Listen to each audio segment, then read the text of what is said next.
Big up Spurs fans near and far with your boy Deji Spurs.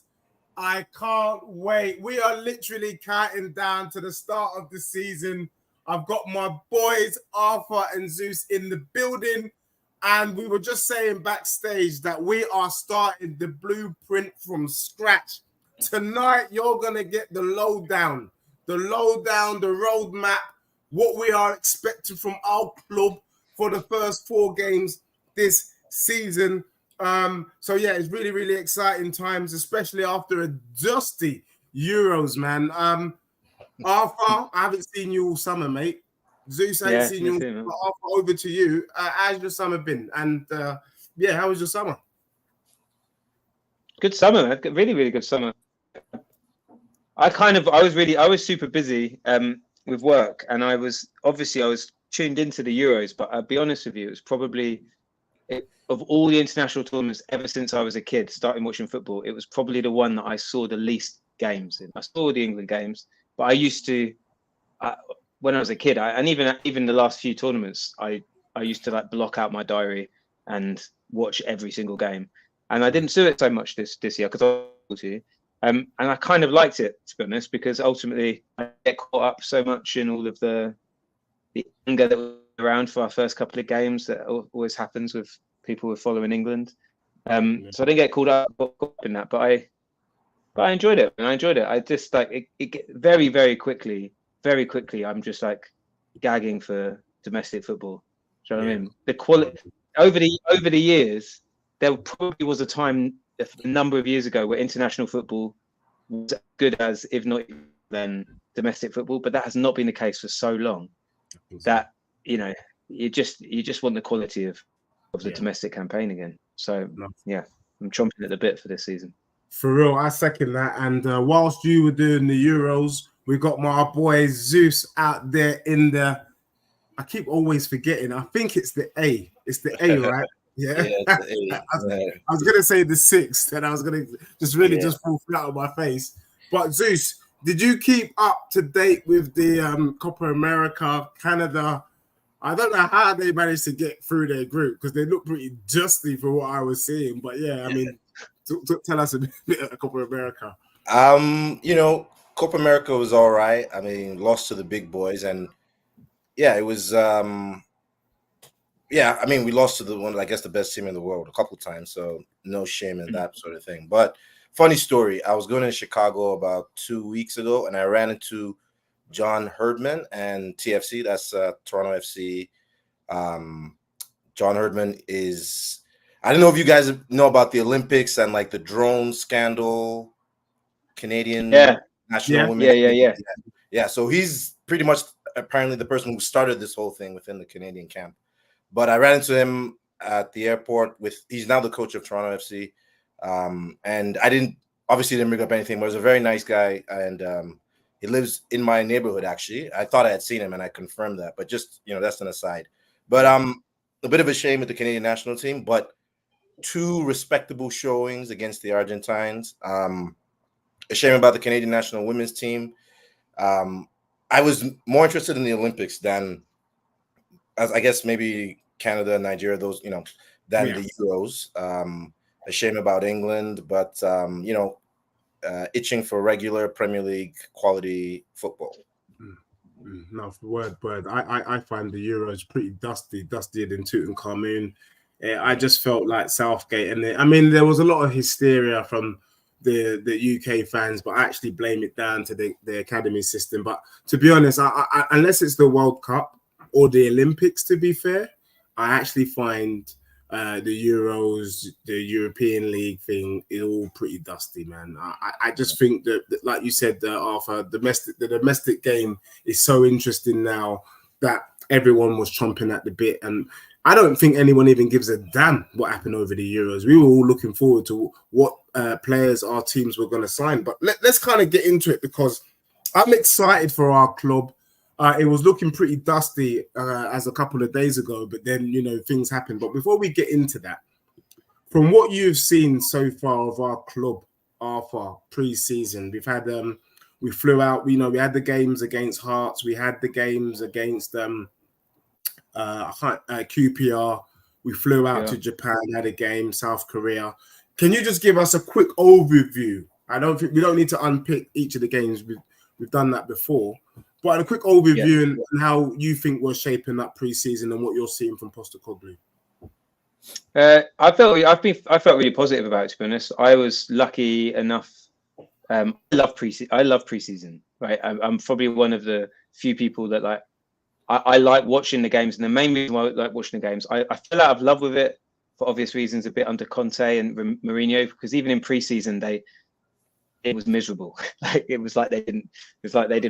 never gave the kids a chance to play. And actually, what I always love about preseason, especially when there are international tournaments going on, is that we get to see the kids play, right? Because they've got to make up the numbers. You've got players at Euros, you've got players at Copa America, and that's an opportunity to see them play. Not just like 5 minutes here or 5 minutes there, but to see them play like decent games. And I was just being really positive about it. I feel like it seems as though, and Postecoglou said as much, it seems as though the whole setup was so much calmer than the season before. You know, I remember that cancelled game we had because of the weather in Thailand. And apparently like the facilities that they were using, their training camps were a bit dusty, as you say. And the whole thing just seemed a lot slicker, man. The whole thing just seemed a lot like, okay, we know what we're doing now. And it just seemed a lot more positive and a bit more, what's the right word? Obviously, the whole thing is organized always, but it seemed quite organized. It seemed like a proper thing. And quite a few of the interviews, I quite enjoyed some of the interviews with the players talking about training. And it was encouraging because a lot of the things that we've read about, that people have said about Postecoglou from previous clubs that he's managed at, both players and fans, is that the year going into a project is all about setting the tone, is all about getting people to buy into the ethos, figuring out who's actually completely committed to this, come rain or shine. And then the second year, once that's running through the club, one kind of principles are running through the club, the second year is about being a bit more specific about certain roles within that framework. Do you know what I mean? You can't be. This is what I think he was going on about last season. As much as it might seem strange in him poo-pooing the idea of focusing on set pieces or whatever, he's not focusing on them. But what he's saying is, you cannot even begin to work on the details until everyone is on board with the whole thing, with the structure of the whole thing. It seems like from what Kulusevski was saying, he was like, "Oh, I've already noticed a shift in the training. This is a little bit more about tactics, for want of a better word. It's a little bit more about the specifics, because he's building," and that felt really encouraging. Been super encouraged by Bergvall and Gray, and then some of the youngsters we had with us anyway, like Donnelly, I think has looked great. Lancashire has looked threatening. Obviously, Mikey Moore is exciting. Like, this feels like, and actually, I've been really excited about Jed Spence. I love, everyone loves a retribution story. I like.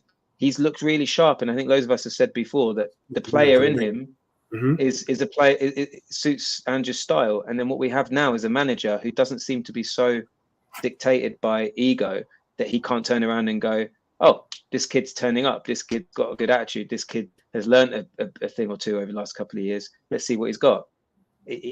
Previous managers wouldn't do that. They've made a decision. They're done, and that to me is really encouraging. So I've been really positive. There's still a long way to go. I think there's still business to be done. I think I'm a bit confused about how we're going to manage our squad size with all the rules about Premier League and Europa with UEFA, because we want to bring players in. I'm fascinated to see who we send out on loan. I know Scarlett has gone out today, and obviously Veliz. So clearly, it looks as though Lancashire, depending on what else happens up front with other buys, looks like he might be there about certainly the first half of the season. And all that is, I find all of that is really exciting me. And all of that was done without our, we've only just got Van de Ven back for one half of one game in pre-season. So I'm really positive. I've got a couple of concerns over a couple of players, but I don't want to get negative. Like I'm a little, and I love him to bits, but I really hope something clicks for Sarr. I think I've really enjoyed in pre-season. He works so hard and he runs so much, but he's not been on it. His touch has been a bit off. Although in pre-season, I'm yet to see Maddison look like he's dictating stuff. But I think we all know that the gift for Maddison is Solanke. So if they can click, that will unlock Maddison's potential. Yeah. So on the whole, I think I'm being positive about pre-season. Okay, fair play. I love that. Arthur, quite boisterous there. Very bullish. I love it, loving that dissecting. And I'm going to get into some of the kind of not so negative as well, because I have my own thoughts. But yeah, Zeus, overall picture, pre-season, you happy with what we've done so far, what you're seeing from our club? I mean, I didn't really read into much of the preseason games prior to the Bayern Munich games. But to me, as soon as we place formidable European opposition, we lose. So, but I mean, this is a better club, right? But still, it's a slight worry for me. But the other games that we won against Hearts and the rest of them, that doesn't really mean much to me. The off-season moves, question marks regarding how we're intending to use some of the new players that we have. Last season, to me, it was kind of clear we need a 6 and we need a traditional winger. Those are still not filled, those positions, right? I guess Gray is a central midfielder / right back, but it doesn't seem like he's a classic number 6 destroyer type. So question mark there. Timo Werner is like, I guess maybe the only recognized winger, traditional. I don't know. You know what I mean? If Werner is supposed to play a major role, that is worrying for me. So hopefully someone else comes in. Like if the only winger we sign is Werner and no one else, then it's like at best a 6 out of 10 window for me. So the gaps I identified last season, most people said that they wanted filled. They still appear to be there. So that's a bit, worrying to me. And I didn't watch the Bayern games, but I just checked a few reports and I was hearing like things. I checked the stats and it didn't look like we were really at it, right? So yeah, those things concern me. Yeah, I mean, I feel like it's probably right that I've placed myself right in the middle of you both, because I feel like that's how I'm going to kind of quickly answer this. I think for me, on one hand, it's about bloody time we see some of our academy. I was wondering for at least 4 or 5 years, did we have an academy system? Where was our Saka? Where was our Emil Smith-Rowe? And so to be seeing the Donnellys, the Lancashires, the Mikey Moores getting a good opportunity, a good run out, it actually lifted my spirit. And I agree with Arthur. Jed Spence is someone that I've been harping on about, saying under the right system, he could be a player, albeit he probably shouldn't be playing at left back. But, I like the fact that he was given an opportunity, and we got some good young blood, and Bergvall has come in and it's been impressive. The only kind of downer for me is that I like to use pre-season as a barometer of rhythm, a barometer of how we are going to play.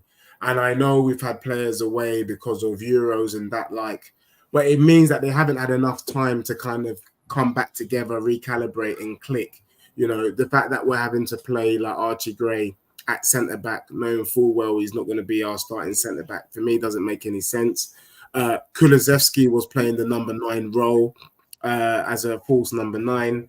Now that we've brought Solanke, Postecoglou's come out to confirm that he's not expecting Kulusevski to play that false 9 role again. So then what was the point of playing him as a false 9? Because we didn't have anyone.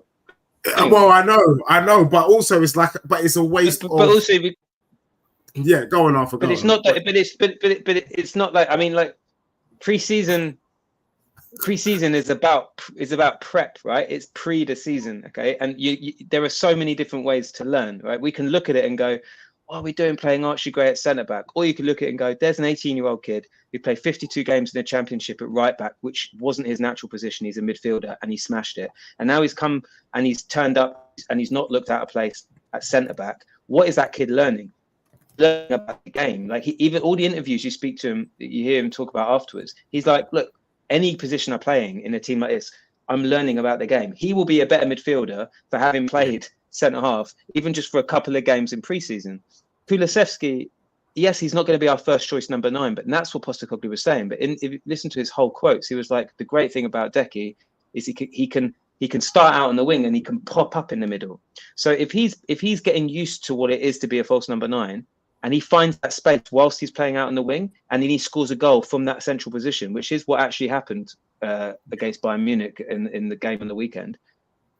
Great. I mean, it's added strings to our bow. Like, you know, it's about rhythm, but there's nothing we can do about our player picked. You know, one of our centre halves being the centre half of the best in the world at the moment, international team in the world at the moment.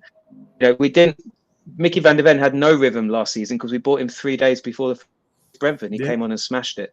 So I think actually the main thing about preseason, especially up until the last couple of games, is actually about players getting used to each other, the new players learning each other, the young players knowing what it is to be a Tottenham player, what it is to represent the club out in the Far East. And those things are over and above where someone's playing. Yeah, it's preseason. And what they learn is not tangible. What they're learning, we've got bug idea about because we're not there. We're just watching a few games and we're assessing it the way we assess other games. But I hear that. But you know, one thing you have said, and you know, football is also we can see with our eyes. And I'm not being funny, although you know, I get that what you're saying in terms of we're giving these young people opportunities. We're trying out stuff, and actually, at the end of the day, the more games they play, the more they settle in, the more they adapt to the style of play and they kick on. I've been worried about our midfield because if we're being brutally honest, our midfield has looked dustier than Tutankhamun. I mean, Basuma and the whole stuff with the nitric oxide the other day has really pissed me off, and I'm wanting him to come out. And I know he's apologized, but to be honest, you know, I've had my doubts about Basuma and him and these Louis Vuittons and not taking the game seriously. And that little behaviour the other day is utter disgrace. Pape Sarr looks like a shadow of himself at the moment. I'm not going to lie to you. What the hell has happened with Maddison? As it stands, Maddison doesn't start for me. I think Bergvall needs to start, and we'll get into that. But I'm not happy. You know, Zeus talks about Timo Werner. I never want to see that brother again in my life. Auf Wiedersehen. Like, you know what I'm saying? He's looking... you know, I want to shake my bum for our club, but there's some justice that needs to be sorted out before Monday. I don't know. You know, man, like Timo Werner, man, Timo Werner, like we've got to look at that guy for what he is for our club, right? And he's not our first choice starting left winger, but I swear, Son's our left winger. Sonny plays on the left. He's not going to play through the middle. He's not going to play through the middle. He's going to play on the left. And I kid you not. I swear down, if Timo Werner is fit, he's not my favourite player in the world. He's not a world-class player. But we know from what Postecoglou does, he does one or two things exceptionally well. He gets to the bar line and he gets crosses into the box that are consistently difficult to defend against. And if he does that 5 or 6 times in a game and we get a goal, then he's done his job. He doesn't have to be world class.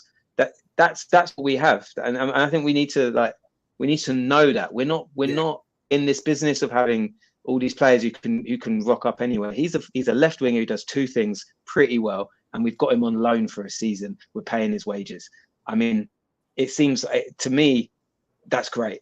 We can have 15 minutes of him at a game when the defenders are knackered, and he'll do damage, especially now that we've got someone who can shoot first time and get in the box. Yeah, I mean, I would mark my words. He will be involved in goals this year. He'll be involved in goals this year. I mean, Arthur, I'm not going to say one of the things I love about you, mate, is the art of persuasion is something off the charts, mate. I honestly, sometimes you got to, you know, go back and look back of how you persuasive. I'd rather see Richarlison on the left-hand side now, especially as we brought Solanke in, and we'll get into that. But look, I just want to big up everyone. Where's Sonny? Well, I'm just saying, I think Son plays on the right. I mean, he's 100% left-footed. He's 100% right-footed. I don't know why we haven't put him out on the right-hand side. I get it that he probably prefers the left. But I think let's move into this as well. So before we move into this next section, big up to everyone locked in, locked on. Enough love, Artillero, Ghost. Big up to all of you in the building. Thank you, AB15, fellow Spurs. Come on, you Spurs, for dropping the love. Big up to everyone locked in. We will get to your questions in a moment. We're just going to quickly get through some of the stuff that we wanted to cover, and then we'll get to some of your poignant questions before time's up. Talking about I look, first and foremost, in terms of Solanke, I'm not gonna lie, I wasn't shaking my bum violently at first, but then I noticed a couple of things. And Postecoglou, he really is an art for the person. I went on Solanke's Instagram, and I saw the fact that he spent the summer. Do you know where he spent the summer, Arthur? Australia? Even in Japan, no? Yeah, Solanke spent the summer in Japan on some sort of cultural holiday. And the fact that, he's picked himself up from being dropped by Liverpool, did what he did last season, shows that he's got some mettle, shows that he's got some character. And I think that's a brilliant buy. Bergvall, I think, has shown some class. Archie Gray, I think he's going to turn out to be a decent player. And obviously what we're seeing with the young ones. And then we've got this young lad, Yang, from South Korea as well. In terms of the business that we've done so far, are you guys happy, Zeus? Are you happy with the business that we've done? I know you talked about the fact that we need a 6 and a winger, but let's say for whatever reason we don't bring that in. Is that enough for us to do something? And I don't know what I mean by something, but whatever something means to you, is that enough for us to do something this season? It's not enough to compete for the league title, that's for sure. Like, these guys might be good players, Bergvall and Gray, but they're pretty young. I think it's going to really take some time before they become like world beaters. So, yeah, the glaring holes, like I said, they're still there. Everyone's, we need a formidable physical 6. We don't have that. We need a winger specialist, a sure winger, who I think we actually put a bid in for Neto, right? So maybe it looks like they're still trying to get him. But no, Neto's going to Chelsea, mate. I know, but yeah. They're still trying to get a winger. That's what I'm saying. Yeah. So those players are not there, right? Like, and that to me is worrying. Like, we're banking on these guys to be coming in and having an impact right away, Gray and Bergvall, and very unlikely. Even if they end up being good players, like second half of the season, for them to hit the ground running at their young age is very unlikely. So, like I said, it's a 6 out of 10 in terms of the transfer window that we've had. Solanke could be great, but I always saw it as like, if Richarlison goes, then we can. Richarlison is okay. I think he scored 19 last season. Yeah, something like that. I think he's all right. 19?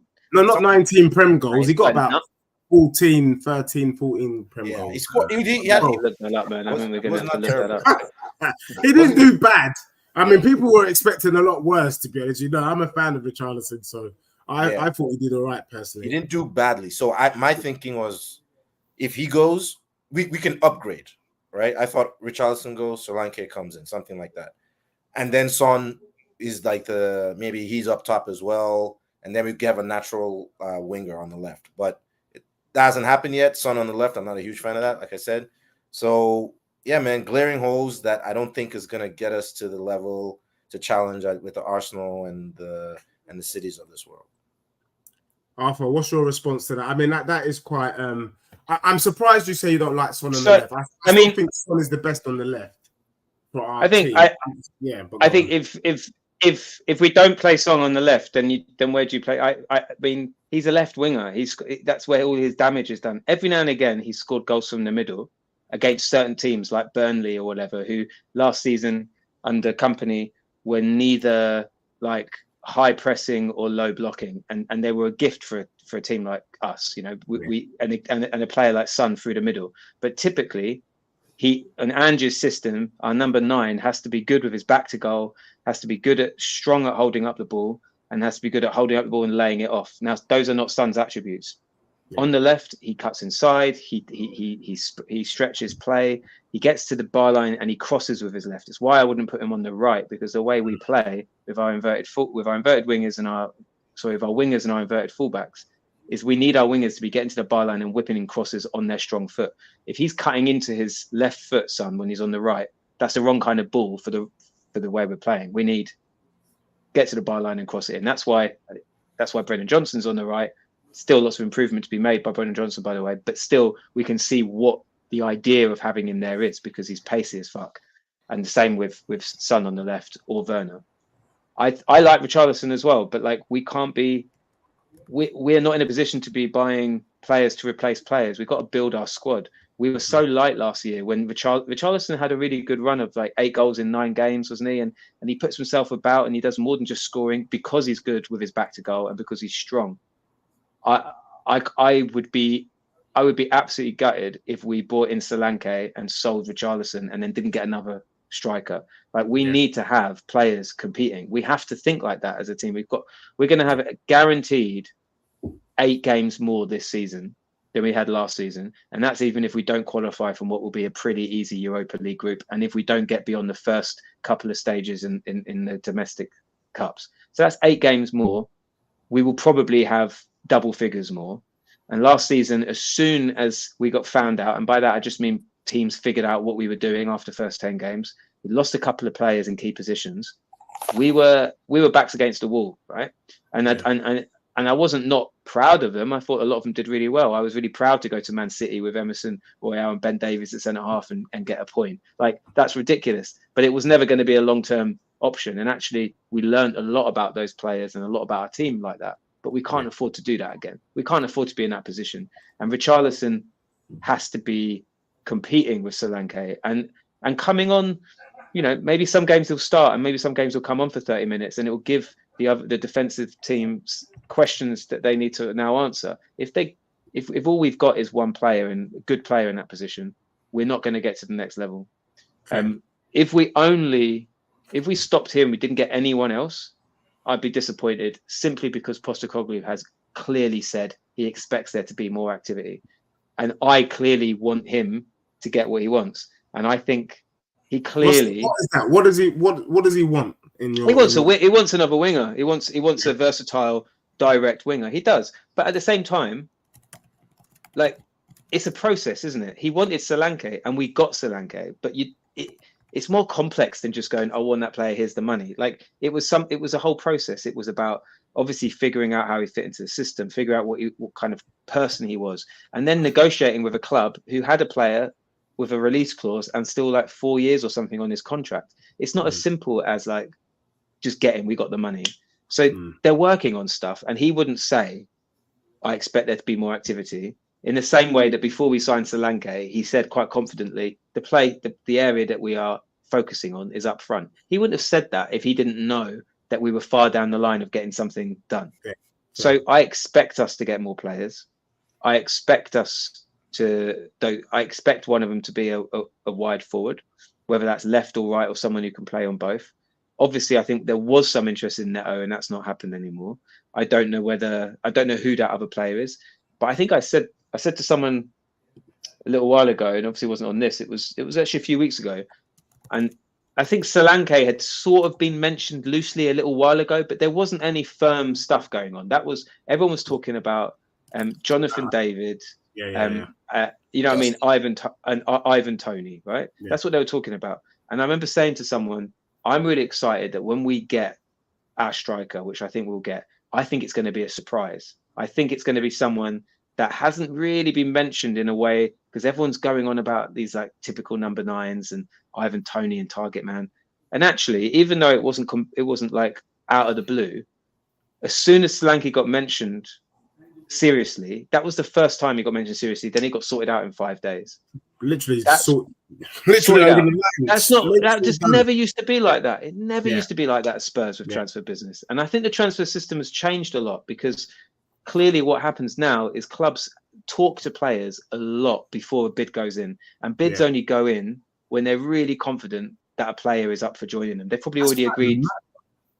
That's mad crazy. To think that you're at another club, but another club is actually chatting to you and they've got around back in the day. It used to be called tapping up, right? But now they've got around that by using intermediaries. You can't do anything about speaking to Joe Bloggs and saying, "Oh, Joe Bloggs, what does such and such fancy, a week or whatever, or what kind of contract is he looking at?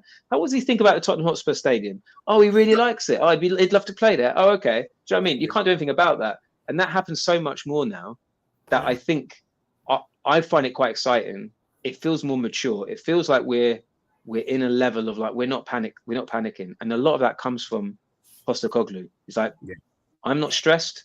I've learned not to get stressed about the things I can't control.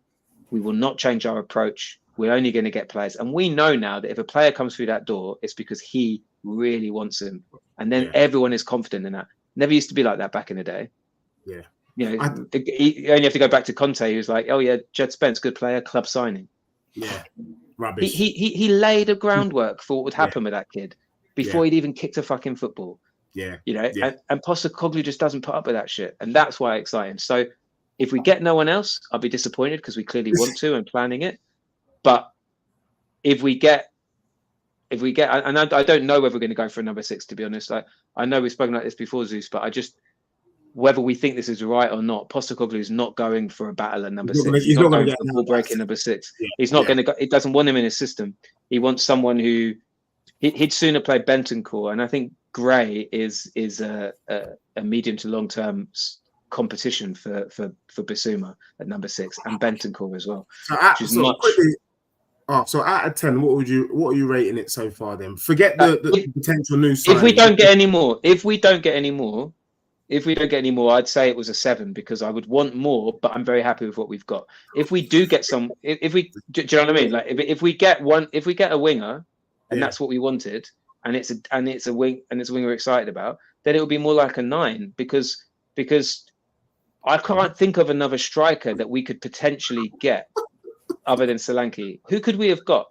No, to be fair, it was either him or Ivan Toney, to be honest. And and who fits the system better? Like, let's be honest. Who's going to do more running? Who's going to do more pressing?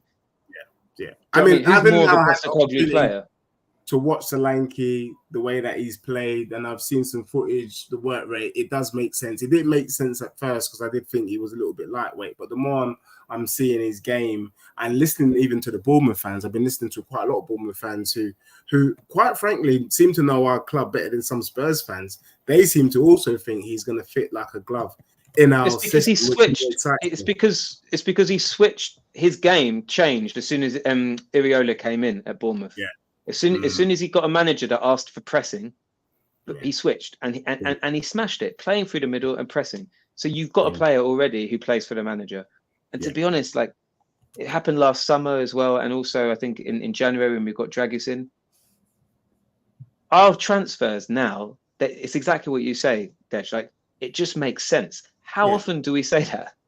Honestly. Well, how often in the years gone by have we gone like, oh, it's exciting, we got that player, but it feels a little bit like Daniel Levy just got excited at deadline day and chucked 20 million quid at someone, and oh, hey, we got Darren Bent. Do you know what I mean? Like, Celso. No, legit. You know what I mean? Tongi and Ndombele. Like, did we need Tongi and Ndombele? Clearly not. Like, but now it just feels like there's a plan, and it feels like these guys make sense, and he's not going for like Galizzi. He's going for necessary, which is why I'm at the moment. I'd say 6 to 7 because I know we want someone else. But and if we stop like that, it will be a 6 to 7 to me because we do need more.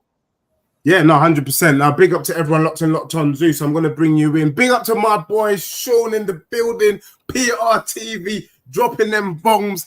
He is also, I don't know if he's being sarcastic, but he said Timo is Sonny's leg saver. The quads on, laugh at Lloyd Coys. To be honest, I would say for me, if Son comes off, I think you can play Richarlison out on the left.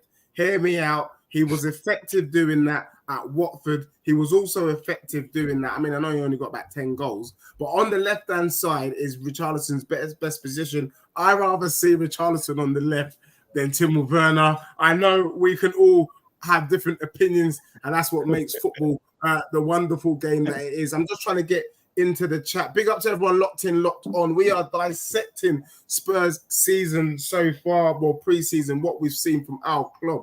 I've been saying, though, that I think Arsenal's more Spursy than Spurs. Because going back to Arthur's point, it's about Tottenham are getting done the right business. We need we need a number 8, we get an 8. We need a striker, we get a striker. Arsenal, Ray Charles and Stevie Wonder can see that they don't need bloody Calamari. What they need is someone to go alongside Basmati and a striker if they have serious ambitions about winning the league.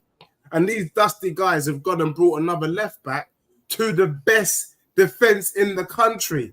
How does that make sense? Anyway, we'll have a segment on Arsenal just at the end. Big up to Wolfgang in the building, and also big up Wolfgang, show in some love.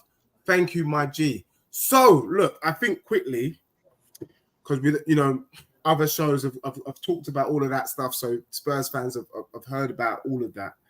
We are about to kick off the Premier League season this weekend. Well, next week, Monday, to be honest. Our first 4 games is Leicester away. We're then at home to Everton. I'll be at that game with Sean. Hi, watch out for the vlog. We've then got Newcastle. And then for the first time, I don't know if there's been a time, Arthur or Zeus, that Spurs have played the North London derby at home first. Someone please tell me in the chat if that's ever happened, because usually I'm so used to going away to that dusty stadium that it caught me as a surprise. And I agree with Ghost in the chat. That might be one of the reasons why I think we slap up the dirty scum when they come to our gaff in September. How are we looking, Zeus? I don't know. I mean, I know a little bit about Leicester's pre-season, Everton's pre-season, Newcastle and Arsenal. Let's get into what are you saying in terms of the first 4 games for our club? From Leicester, what you've been hearing, Everton, Newcastle, Arsenal. What are you saying? I mean, the Arsenal game, I think we could go. Well, it's Leicester first. Let's start with Leicester first. Yeah, but you went off screen a little bit. I don't know if that's. Oh, you're just showing this. Okay, my bad. Yeah, so Leicester just recently promoted the return of Harry Winks. Harry Winks was okay, man. He got his squad, right? Harry Winks is Tottenham, but go on. No, yeah, he's very like sideways pass. He's not, you know what I mean? Yeah. So Harry, newly promoted. I think we'll give him the business. So expecting to win there. Newcastle, I haven't heard them do a lot in terms of transfers. So, yeah, not too worried about them. Everton should make mincemeat out of them. The Arsenal game, I think we're gonna lose that one. Like, just so.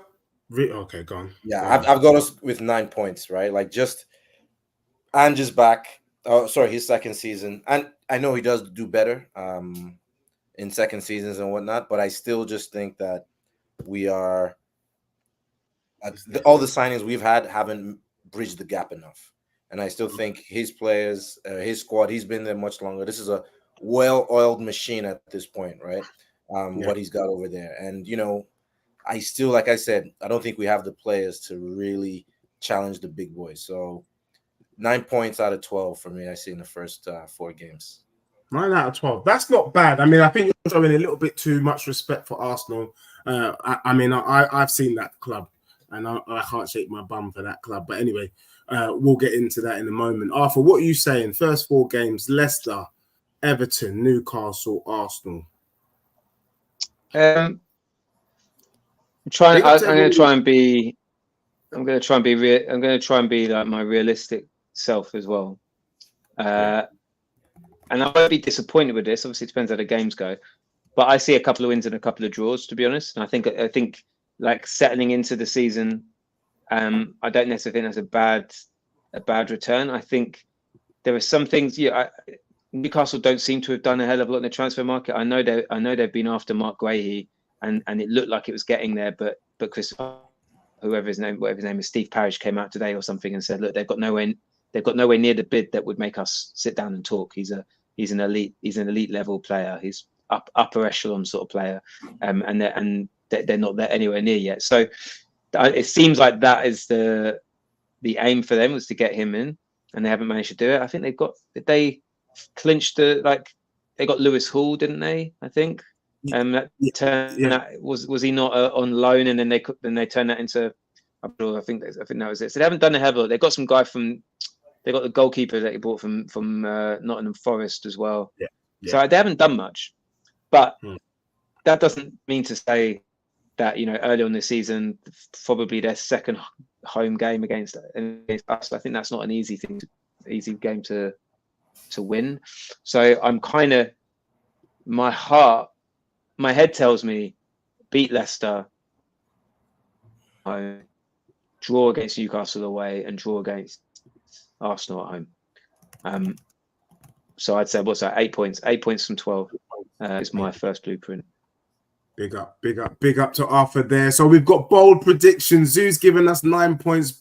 Zeus disgracefully confirming that we will lose to Arsenal. And then Arthur slightly less in the predictions there, but it's going with two wins off the bounce, and then 2 draws away to Newcastle and away to Arsenal. As for me, I think you already know where I'm going with this. If anyone's seen the last couple of blueprints, then it's pretty obvious what my prediction is going to be. But before I do that, big up to VJ, aka Mr. Consistent, always showing love. Big up to everyone locked in, locked on. Everyone in the building, put your first 4 games, whether you're a Spurs fan or not. Let us know your predictions. Artillery, I want to hear from you. Callum, the assembled, Alex, all of you. I need to hear the Diddler, Sean. Make sure you put in the chat what you think Spurs will do in the first 4 games. Look, as for me, Leicester is dustier than Tottenham. Let's be real. They lost their big boy players, Drewsbury Hall, you know, all of them boys there. And I don't think Leicester have done much. I think they even lost their gaffer as well. So in terms of Leicester being able to hit the ground running, I don't think they've got the minerals just yet. And I think we're catching them at a good time. Everton have just been losing players. Onana was a major player for them. The fact I was surprised they sold Onana to Villa. And I just think that Everton as a club has been in disarray for years. Losing big players like Onana will make them dusty, because he was like still the barbarian in that midfield. And I see us slapping them up. And I'll be at that game, definitely. So we'll be vlogging. As for Newcastle, that game away is a bit tricky. But I think with a full squad, Van de Ven is going to be having nightmares and wanting to get his own back on Isak. I think Udogie was needed badly in that game. I can't remember if we had Udogie in that away game. I don't think he was there and why we were partly getting slapped up. But I see us doing a job at Newcastle. I see us slapping up Newcastle. And the big one, let's be real, guys. Arsenal don't want it from Tottenham. They don't want to come to our club. I was actually saying playing them the 4th game in is probably the best time to play Arsenal, because at the beginning of the season, they're just getting ready. They're not really sourcing yet. They're coming to play a full-strength Spurs team. Solanke, Son, Udogie, Van de Ven, Romero, Porro. The list goes on. It falls off the tongue. These brothers, they don't want it from my club. I think Spurs slap up Arsenal, you know. I think it's going to be a high-scoring game, but I think we do them 3-2 or 4-2. I think they get really slapped in the tushy, especially if they decide to start Calamari. So I'm going to be bullish. We had a fast start last season. I expect us to have a fast start this season.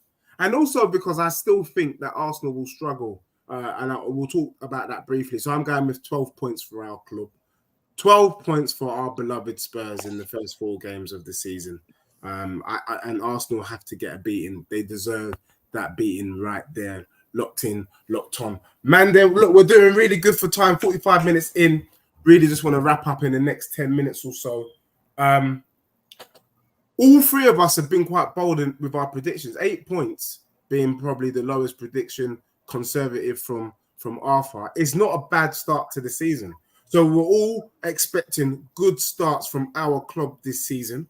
With the strength in depth that you're talking about, now we've got 2 strikers, 2 decent strikers. Let's be real. I still want to know whether Solanke or Richarlison starts. Who starts? That's a good question. We're all assuming it's going to be Solanke boy for 65 mil. But let's be real. Richarlison does 60. So there is an argument there that he might just rotate it up top as well, which is nice.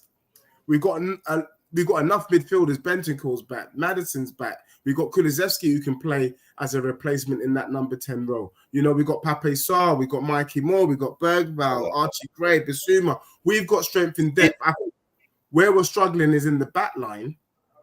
Zeus, you were going to come in just now, but come in, but also let us know for you, what does success look like this season for our club? What does it look? What would you be happy with to see, or what are you expecting from us this season? Trophy. It's got to be a trophy. No, top 4. Like I said, well, in previous shows, been there, done that. Exit out the Champions League. Whoop-de-doo. It's got to be a trophy. Europa's there for the taking. No more of the big boys dropping in from Champions League as well, right? So much easier tournament to manage, I think, with the Europa. Carabao, FA Cup as well. They're up for the taking, but chance of running into like a City or an Arsenal, that kind of thing. But I think Europa should be trophy. Like I'm not interested in league position this season. I'm willing to give. We could finish 8th or 9th, or I don't know. Like it's got to be only thing trophy. If not, Ange has to get like sack. You know what I mean? Like I gave him a lot of slack last season. I was okay with 9th, and he overachieved.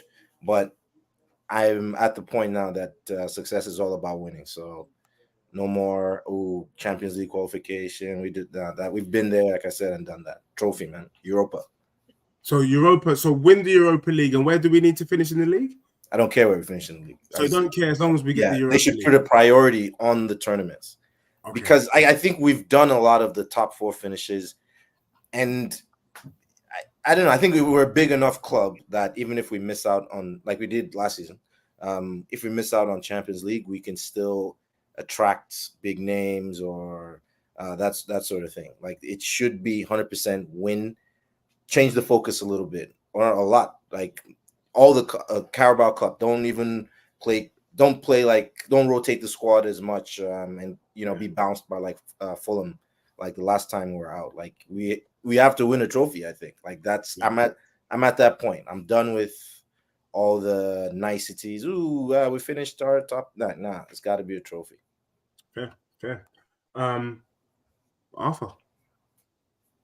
Yeah, I pretty much agree with that. I mean, success for us this year would be a trophy, and I think any one of the 3 cup competitions we should be obviously aiming and believing that we can win. I don't buy into the kind of it's not a either or. Like the league is our bread and butter. I think the thing is I would never, unless we're in the latter stages of Europa League and we've got nothing to play for in the league, I would never ever prioritize a cup over the league, just because anyone, no matter how well you play, with a few bad refereeing decisions or some injuries, can lose a game. You lose a game in the knockout cup competition, that's your cup over. You lose a game in the league, got next week to pull it back. Like, the league is a bread and butter. I don't think that we can pick and choose, and I don't believe that if we were to finish 9th, that would be because we've got a good run in the cup. I think what would happen is we're 9th, we get to the semi-finals or the final of Europa League, and then we lose that, and then everyone's like, "Oh, it's been a shit season." Winning breeds winning, and I think success for that in that result would be top 4 and a cup.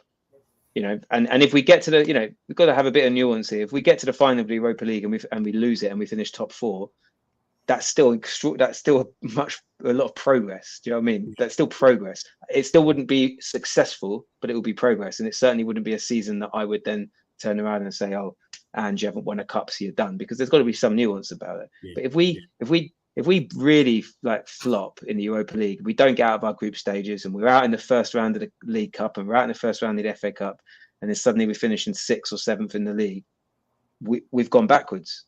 And that's when big questions get asked. So I think for me, actual success can only ever be a cup.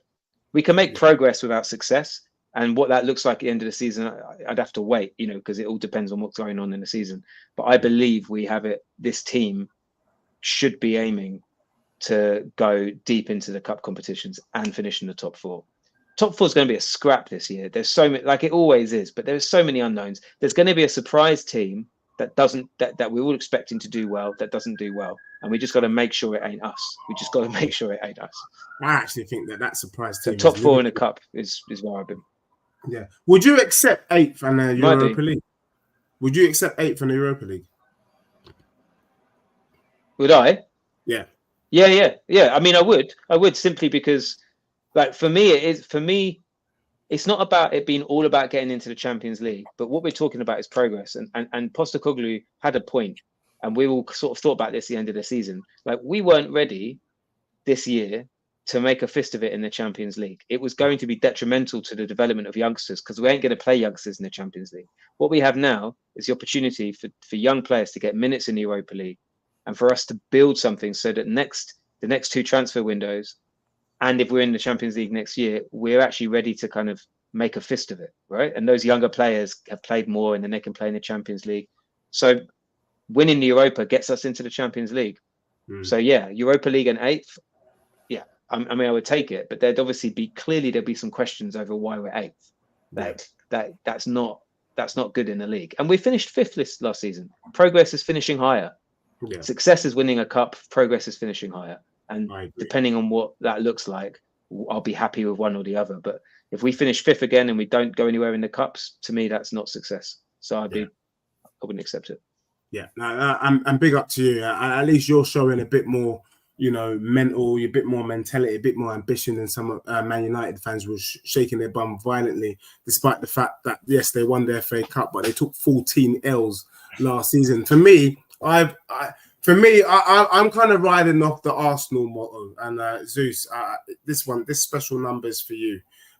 If it's good enough for you, it's good enough for me. Now, if Arsenal can give Arteta 5 seasons with his dustiness and have been progressing, then I think Spurs need to be given Postecoglou a minimum of 5 seasons, in my opinion. And, I shared with you guys the 5-year plan, but just in case you guys forgot about the 5-year plan, I don't mind if we don't win a trophy, but we have to show progress if we don't win a trophy. For me, winning a trophy whilst we're doing this rebuild is like running the London Marathon, and on the way you get offered a bottle of water or a little, damp sponge. You can take it if you want, but if you don't want it, you can carry on running. So how I see it is Spurs need to finish 4th if they're not going to win a trophy. If they win a trophy, great. I don't mind finishing 8th and getting the Europa League, but I do expect Spurs at the end of this season, we should be aiming for Champions League football. However we do that, I don't give a damn. Next season, I'm quite happy without a trophy, provided we finish 3rd. The season after, I'm quite happy to be without a trophy, provided we finish 2nd. And then in season 27-28, I'm expecting us, hopefully, to be winning the league. That's the 5-year plan coming out of the G Spurs channel here. And that's what I'm riding with. So if it's good enough for Arsenal, then it's good enough for me, because that's what they're doing. Do you know what I'm saying? And this dusty Arteta brother. So for me, progress more so over success. I think people shake their bums too much about this trophy thing. I want to see that the solid foundation, that the house has been built on a solid ground, not some ground where a little wind blows and then the house starts falling apart. I don't want to see any of the 3 little pigs. So that's what I'm kind of hoping for our club this season. Minimum 4th, or win a trophy if you're going to finish below 4th. That is what a successful season will look like for me under Postecoglou. Big up to everyone locked in, locked on. I can see everyone going at each other. Artillero doing what he does best, sitting in his underwear, bashing away at the keyboard. Big up to you, Artillero. Big up to Sean. Big up to the assembled. I just want to take maybe one question. Spurs are in the 2nd league. No, Spurs are definitely not, mate. Your teams are dusty.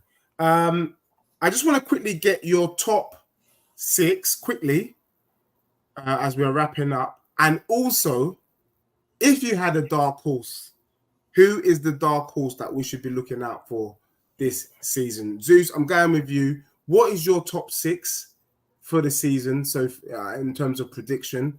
And then if there was an outsider who we should be looking out, surprise. I've got a lot of West Ham fans shaking their bum violently. I don't know what for.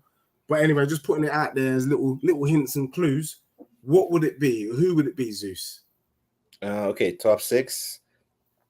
Sadly, City. Oh, sorry, not City. Arsenal. Yeah. Sad. But I think. We're a Farmers League. We're a Farmers League. Is that what you're saying? No. 5 Prems in the trot.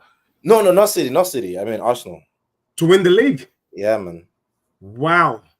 Yeah. Zeus, the way you're shaking your bum violently for Arsenal tonight is worrying. No, man, I think they're just about there. Like, I think, I don't know what City's gonna do. Like, it seems like they're selling a lot of their best players over the years. Mahrez leaving, Alvarez leaving. I don't know. Like, they're losing a lot of key players, and I don't know if they really replace them like that. So I think Arsenal is gonna do it this season. So Arsenal, City, Spurs, in third, then Liverpool, then fifth. I'm going with Palace. Actually, I really like. Yeah, Glasner is left field. Yeah, that dude is he's knows what he's doing. That is a proper coach. So yeah, Glasner is up there. I got Palace at fifth, and then sixth. I'm gonna go with Villa. Damn.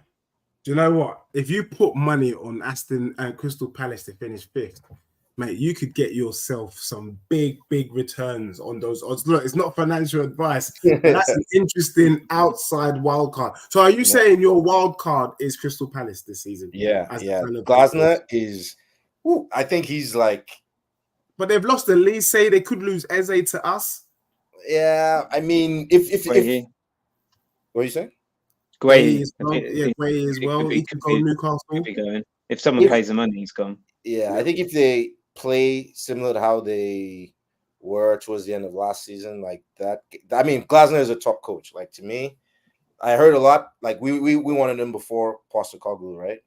And he's just kind of proven it since he's been there since the second half of last season. So yeah, he's a top man. He's a top man. So, but Palace is my dark horse. I mean, if they don't have a lot of outgoings, right? If the squad is not totally depleted, but if it's similar to how it ended last season, then you're going to be something to watch for sure. Arthur. So top six. I struggle to look beyond. I do struggle with the top six to look beyond the kind of the usual suspects. I think. I don't think Arsenal are going to win the league, and I don't know whether that's just hope, but I don't think they're going to. I think the main thing that I have with Arsenal, and this is, I'm not just criticizing for criticizing's sake, because you'll probably notice anyways that I don't really do that anyway. But that with Arsenal, like the season before last, they got towards the end of the season, and everyone said they bottled it and stuff. I mean, that was just, for me, that was just banter. What they had was an incredible season, actually, that no one thought was going to have, with a bunch of youngsters who were just playing with like energy and chaos, right? And what got them, what meant they failed at the end of the season was the same thing that got them there in the first place, which was this incredible energy that they had. And then last season, suddenly it became a slick machine. And my thing about them is that it's so hard to play the way they played. Man City have done it for years. To play the way they played all season, where they keep their emotions in check, where they just trust the process. For all the games in the league, it's so hard to do that for a season and then get towards the end and then fail. Like, I think that's a really difficult thing to ask them to do again next season. And also, I think a lot of other teams are going to be adapting to try to figure them out. So I don't know what their new thing is this year. Between the season before last and last season, it went from all this talent and reckless kind of like chaotic sort of energy to controlled, machine-like, emotionless kind of drilling.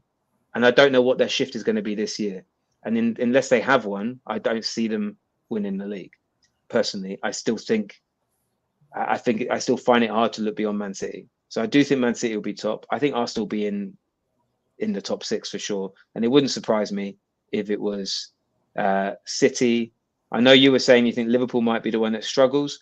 I feel like Arne Slot, some of the stuff I've seen in pre-season has actually looked, if I was a Liverpool fan, like really encouraging. He's not like turning the whole thing upside down and starting again, but he's quite different to Klopp. He's a lot less chaotic on the sidelines and everything. He's a lot more thoughtful and less kind of performative. Lots of people love Klopp, but he was quite a performative guy, right? That beating his chest and all that kind of stuff. And Slot looks like something a little bit more controlled. And I think that will help them. I think they'll have less injuries. I think he's going about his business quite quietly. I think they could be competing. So it wouldn't surprise me if it was City top, Liverpool second.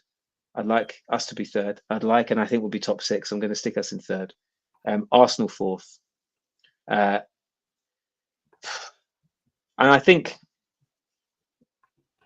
this wouldn't be success for them, but I think Man United might be in the top 6 as well. If they get a couple of these purchases over the line and they keep some, it's all about how they start, right? Like, if they have a few bad games, people will be on Ten Hag's back. But I think maybe it will be Man United 5th, and then my sort of surprise of the season would be Brighton coming back into it and being 6th, because they've still got decent players.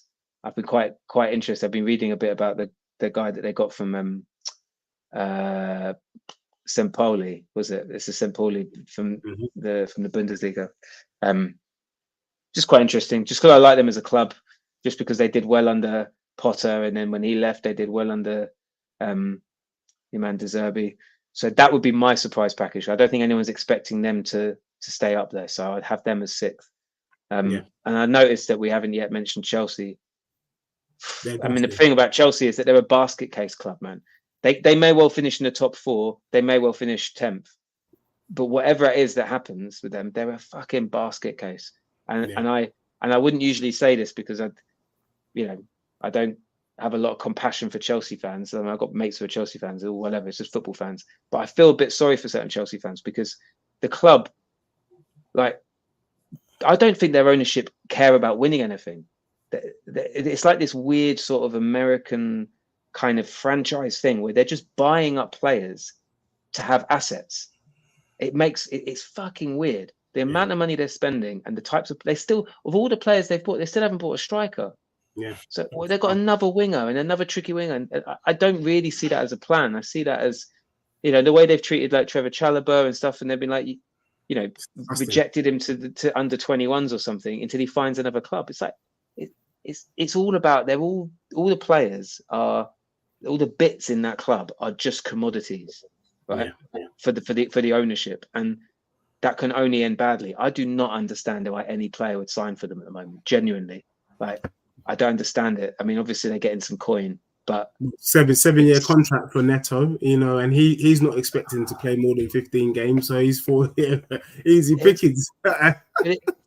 But it's crazy. It's crazy. But within those, there's talented players in there. So what? They could have a fluky season and they could finish in the top 4. Who knows? But I think the fact is that it's so hard to predict that they could be, 10th or 4th.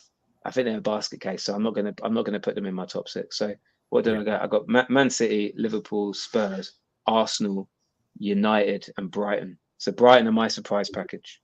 That's an interesting one. Me, quickly, people have already probably heard it already. I think Man City has turned us into a farmers league. I just can't see beyond them, so we've got to give City the title. I think, as much as I think Arsenal will struggle to get it up, and what I mean is that I think having finished second twice, physically, mentally, that's so draining. Arsenal are more Spursy than Spurs. They're not going to do the right business. They're more bothered about shoring up their defence, which was the strongest defence in the Premier League last season, than bringing in what they actually need, which is a bloody striker. Before the season started, towards the end of last season, I actually said I could see Arsenal dropping out of the top 2, but they have looked a bit decent, pre-season. So I'm going to go with Arsenal to finish second, but with no trophy. So another pointless season for the scum, which is just typical of Arsenal. I don't know if I would just want to be sitting in no man's land. And I can see Saliba going off to Real Madrid for that factor. I see Spurs finishing third, so it's good to see that we all got a consensus here. I believe our club put under Postecoglou. I was happy, remember, last season with 8th or 7th. He went 3 places above that. I see him going 2 places above that now, with us finishing third. I then see Aston Villa, Unai Emery will probably come out of the Champions League quite quickly, focus on the league. I see Newcastle coming back to powers. Eddie Howe's a madman. Chelsea, Man United are the dustiest teams I've ever seen in my life. I think I've seen Liverpool's a dodgy one for me. I don't see Liverpool doing well, partly because Jurgen Klopp is huge boots to fill. What a personality. We saw it under Wenger. We saw it under Fergie. When you lose such a big presence, a powerful presence, it leaves a massive vacuum for a number of years. And so although Liverpool have looked tasty pre-season, it was only the US and it's only pre-season. I think Arne Slot gets found out pretty quickly. I think by the 10th game of the season, we start to see Liverpool falter. They don't have a decent striker. They're lucky they've managed to keep in Mo Salah. You only need Mo Salah to get injured, not wishing bad upon him. And then I think it really just comes home. My surprise package. So for me, I think Liverpool could be the surprise package that we don't see in and around the top 6. I actually didn't have them in my top 7 on Dan Potts' show the other day, and it does make sense. I don't trust Arne Slot whatsoever. I think the dark horse, a lot of people shake their bum about West Ham, but I've always liked Marco Silva, and I think this brother has done some shrewd business at Fulham. Bringing in Emil Smith-Rowe, he's managed to get Iwobi, sourcing Kabasi. Do you know what I mean? This guy's taken back. Did we terminate Sessegnon's contract with no bloody peace? Because I've seen that Sessegnon is back at Fulham, Taras.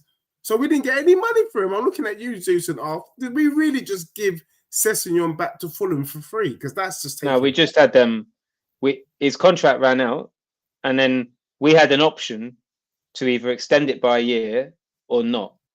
And like, if we extend it by a year, then we got to try and get value for him, and no one's going to buy him because he hasn't played for 50 years. Yeah.